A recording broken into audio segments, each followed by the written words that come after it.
Warning: this video contains content that may be uncomfortable to watch by adults and may not be suitable for children. Please be advised that this video talks about a serious topic and is not meant to harm, call out, or offend anyone. Viewer discretion is advised. I believe it was about the middle of February. Intentions were pretty high for me at that moment. I was about to take some very big steps in my life. Greta and I were going to move in with each other, and this is the first time I've ever moved out on my own. And I also was buying an engagement ring to propose to her in May that year. So as you can see, I was about to fork over a lump sum of money.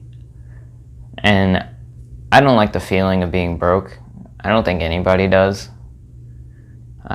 So come April, when we finally move into our new home, we really love it. It's really nice. It feels like a safe area. But now we gotta fork over some money and buy some furniture. My fiance's dad and my mom were very generous to apply us with some furniture and some kitchen utensils. But even with all that, we ended up getting a living room set and some other things that we needed for our new place. And at this moment, the bill was getting higher and higher, and our funds were getting lower and lower. So my stress levels started going through the roof. I started thinking to myself, how are we going to make this work? We're both pharmacy technicians. We're not pharmacists. We don't make the big bucks like them. So now we sit here with a combined $15,000 in debt over a period of just a month. And I know that is nowhere near where other people may be with their student loans and their large debts. But still, $15,000 is a lot of money, coming from two pharmacy technicians who are barely making it.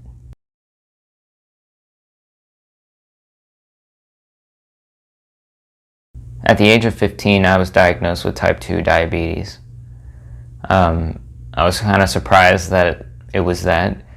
The only reason we went to the doctors to get tested for anything was because I had constant cramping in my legs and frequent urination.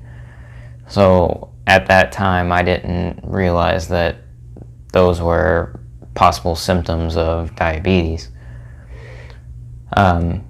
So over the years, I did my best to do what I could to control it. Around the age of 22 to 23, I was able to control my diabetes so well that my A1C dropped down to a 4.9, and my doctor was so happy, and he was surprised that I was actually listening to what he was telling me to do. And he basically said, now that I've lost so much weight, my blood sugar is doing well, my A1C is good, I don't need medicine anymore. And I thought that was the greatest thing ever to hear, because if you can live without medicine, you're doing pretty darn good for yourself. So as time went on without me taking medicine for my diabetes, I maintained it by running, exercising, and just eating less and less calories. And most people looked at me like I was anorexic. I looked like a toothpick. They kept telling me I just need to eat something. But I felt fine. I felt great. It's the best I've ever felt in my life. So I just kept with that regimen.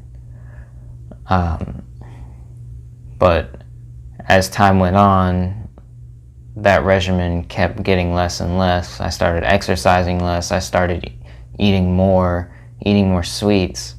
And I just haven't been feeling myself recently.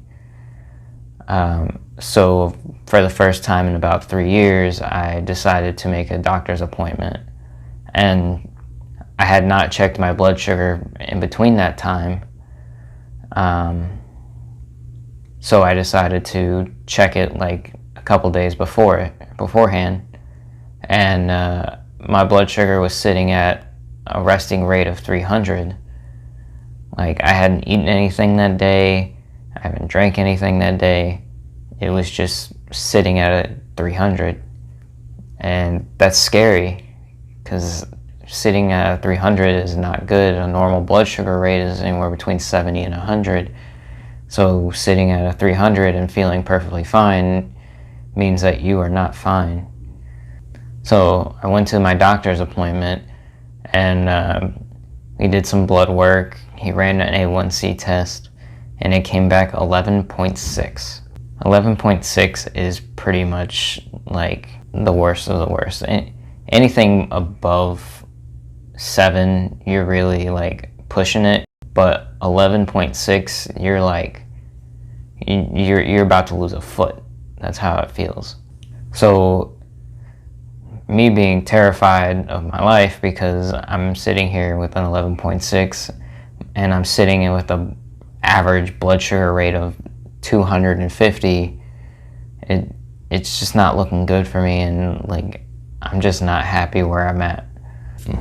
One day while I was at work, I was just having a conversation with a customer. They were asking me some questions, and I was about to answer them, and all of a sudden my left eye started going so blurry.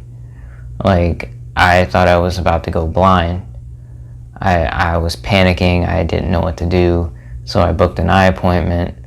But by the time the eye appointment happened, my vision was back to normal. It never happened again. There was no real answer to why it happened. The doctor just assumes that it might have been my diabetes, but they weren't 100% conclusive on that. So I've been a pharmacy technician for about 8.5 years now, and for the past 5.5 of those years, I've spent them in retail setting. And then if anybody knows how retail is, you know it's very hard and stressful working in a retail setting. There's always staffing issues, there's always call-outs, and required multitasking. People just always breathing down your necks. My store is not the busiest pharmacy in the world, but it stays busy enough that if everyone's not giving 100%, then the whole store is just gonna tank on you. And you'll get some really rude customers. Like, you can't imagine how rude these customers can be. While working in a retail setting, you see corporate pushing heavy on customer service. There's always sayings that do what you gotta do to make the customer happy. But there's gotta be a point where you have to just say no to people and just let them be angry. If we just keep giving in to people because they're mad when we tell them no, then they'll continue to act like children every single time to get their way. And it gets very frustrating for someone like me who is just doing the job correctly, and then you see a manager come up and basically just hand over whatever the problem was. Like, I don't understand why the managers just give in to these demands just because they don't want to deal with the problem. But in reality, when you give in to the customer's demand because they're acting like a child and you want to de-stress the situation, you're causing the problem more, because then they're going to continue to act like children to get their way because they realize there's a pattern with that. So at this time, we had been without a pharmacy manager for maybe about 10 months. It was mostly myself and my other lead tech pretty much running things. We felt we ran a pretty decent ship. I started really trying to meet those demands that corporate is expecting from us. And I felt like we were pushing the team in the right direction. Our numbers had been the best I have ever seen since I've started working there. And even though having a bunch of different floater pharmacists come through things were decently okay. Everything would get done other than filling the prescriptions on time, which I was okay with because our customer service scores were really good. But then things started to change. We finally got a new pharmacy manager, but the company decided they were going to try a system that they tried a while ago that failed them. But this time they had trainers. They came to the store every day and they were going to show us the proper way of how to use it. And it was a system that caused you to switch workstations every couple hours. So it gives you a better chance to learn a new system, especially if you've never done it before or if you don't do it very often. And it's supposed to make you more efficient, which it doesn't sound like a bad idea. But when you work at a store like mine, you can't just transition to a new person every couple hours. It's gonna turn out bad. So this lasted for about a month. These guys would come in every day and basically run my store. And whenever we would try to run things the way we normally do, they'd tell us no. So every day my team would get more and more confused and frustrated because I would tell them one thing and then these trainers would tell them another. And on top of that, the system never really worked out. You see, they had me and my other lead tech edit the workflow board to optimize it to have the best people in the best positions. And it made it to where the other lead tech and I would not have to hop on registers. We would just stay in one position all day, and they believed that was optimized. But doing that very frustrated me very much, because why make the system if you're not gonna help your team improve, get better? And that's where I was frustrated, because they would always have the same people in the same spots, and they never really gave the opportunity to those new guys that needed the training there.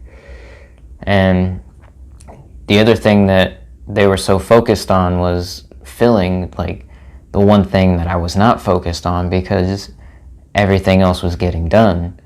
So they focused so heavy on that filling that everything else around them was falling apart. Our store numbers were dropping drastically. Our customer service scores were getting worse, and nothing was getting done. On top of that, even though they were focusing so heavy on filling, the filling was still not getting done. So now we have no filling done and everything else around them is not done. And I just don't know what happened, because our store was doing so well, and now they come in and basically ruined my store, and everything is just falling apart. So this happened on a Friday, the week before I was supposed to move into my new home. Fridays at my store are by far the worst day of the week. It's always the shortest staff, so you're always on the go more than usual. To make matters worse for that Friday, it was just me and one other technician, and my other technician was just sick as a dog. And to top it off, we had two floater pharmacists. This was not a good combination. And the one floater pharmacist was decently good. The other one, it's not so much. So having this combination of people, I'm already stressed out. And to make matters worse, I'm moving in next week. I have this issue with my diabetes. So as you can tell, I'm like a ticking time bomb of stress. Things are not getting better as the day goes on either, because I'm hopping from station to station. I'm ringing people up, typing prescriptions, filling prescriptions, answering phones. It's a lot for one person. So as the day goes on, customer stops me from what I was doing to ask me just where something is on the shelf. And because he wasn't understanding where I was telling him to go, I just snapped on him. And at the moment, I was not very happy about it. And then afterwards, I realized what I had done, and I felt very bad for doing that. Like, he was very innocent. He didn't deserve that. Like, I don't know why I ended up snapping on him. I shouldn't have. But as the day went on, things were just getting worse and worse. I told the technician they could leave once the 2 o'clock person came in.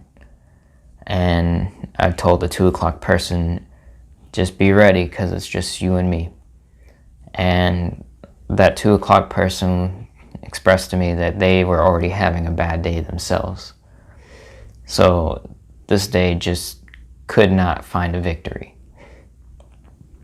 So as the day is going on, I'm pushing my time to leave. It's about nearing 5 o'clock. And we get the news that the 5 o'clock person is sick too, and they're not coming in. So I'm stressed. The person that came in at 2 o'clock is stressed, and now we're hit with that, and we're just having a meltdown. So 5 o'clock hits, and it's technically my time to leave, but I'm saying to myself, I can't just leave my friend like this. Like, in this situation, I'm the lead tech, but also these are my friends. That person that came in at 2 o'clock was my friend, and like, I just could not say no to leaving. But that's what made things even worse.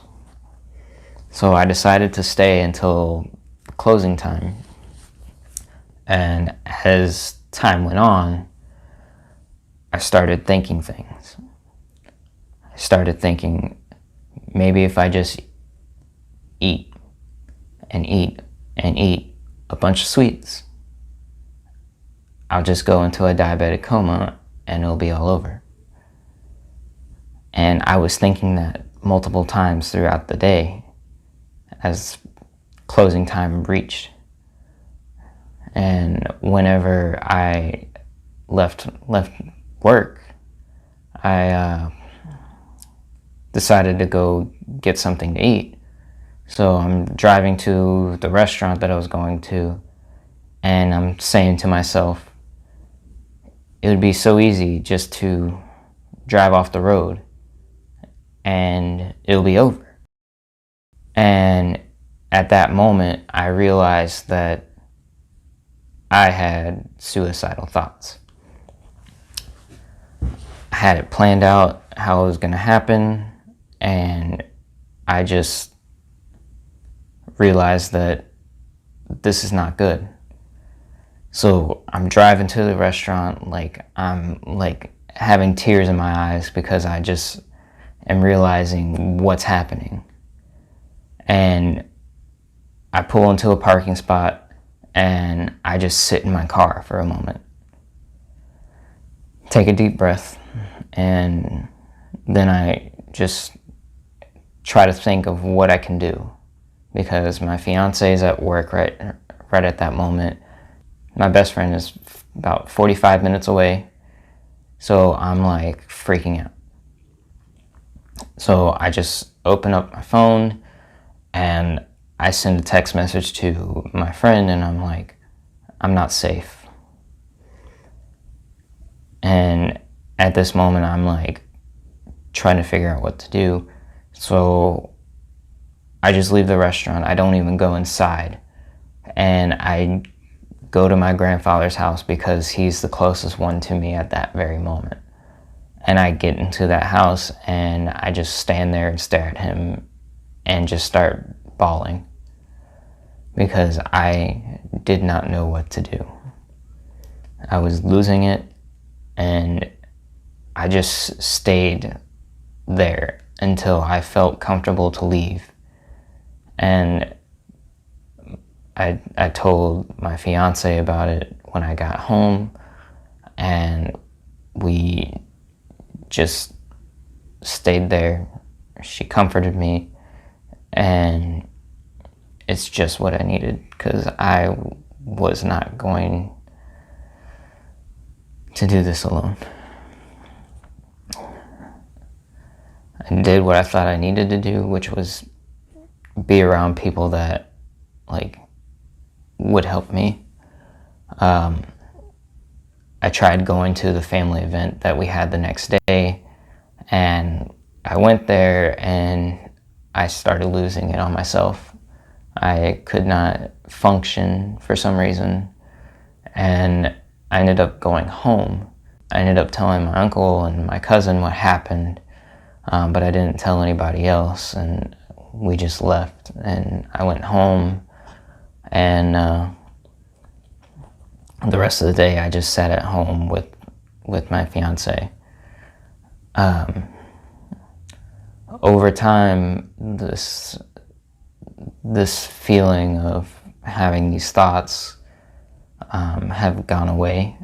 I did go to my pastors. They talked to me, and I just gotta say thank you to my friends that helped me along the way. These guys, they came in, they checked on me, they were texting me every day, how are you doing? And I just have been very appreciative of them doing that, because without their help, I don't know what I would have done. So over the past few months, I started looking for a new job. And I ended up finding a new job, but I still kept my old job for other reasons. This new job, it was great at first, but as time went on, it progressively started getting worse. And I started thinking things again. So I did my best to take myself out of that situation, because I was not going to go down that road again. So I ended up leaving that company, and luckily enough, I received a message for my local hospital asking if I wanted a job there. So I took the job, and it's actually been the best job I've ever had. As for my health conditions, my A1C score is now a 7.2. So I'm going in the right direction. It's still not the best, but hey, it's better than 11.6. Suicide is defined as causing harm to oneself with the intent of ending one's life. It is related to brain functions that affect your ability to control your behavior and decision making. Yearly in America, about 12 million people think about it, 3 million plan it, 1 million attempt it, and 46,000 succeed. This makes suicide the 12th most leading cause of death in America. Around the world, about 800,000 people die annually from suicide. This is about one death every 11 minutes. Healthcare professionals and other frontline employees sit at the top of that list for most likely to commit suicide due to stress, fatigue, and burnout. And with the rise of COVID-19, this made things even more tempting due to short staffing and lack of resources needed to fulfill the duties they needed to be done. Some ways to tell if someone might be dealing with suicidal thoughts include having the feeling of feeling hopeless, being a burden to others, isolating oneself from their loved ones and close friends, fatigue, anxiety, depression, and anger. About 90% of people who commit suicide deal with an underlying mental condition that is possibly treatable. Research has shown that people don't attempt suicide for one single reason. It's a series of multiple life-stressing challenges that lead up to it. September is National Suicide Awareness Month. It's a time to spread awareness on a topic that is highly overlooked. A time to spread hope to the ones that have fallen victim and lift them up with grace. and show them that they have a meaning to life. In 2018, America reached a peak on suicidal death rates, and it's been on a decline ever since. About 90% of suicide survivors go on being more involved in their own lives. But they don't do it alone. It takes a team effort. So if you're ever feeling down, reach out to some of your family or trusted friends that are ready to help you at a moment's notice. And if you're not comfortable with that, there's always a 24-hour service line that you can call or text with trained professionals that are ready to help you instantly. Now's the time to show awareness in the hope that it helps people come from out of the darkness. For more information, check out the American Foundation for Suicide Prevention or the cdc.gov/suicide.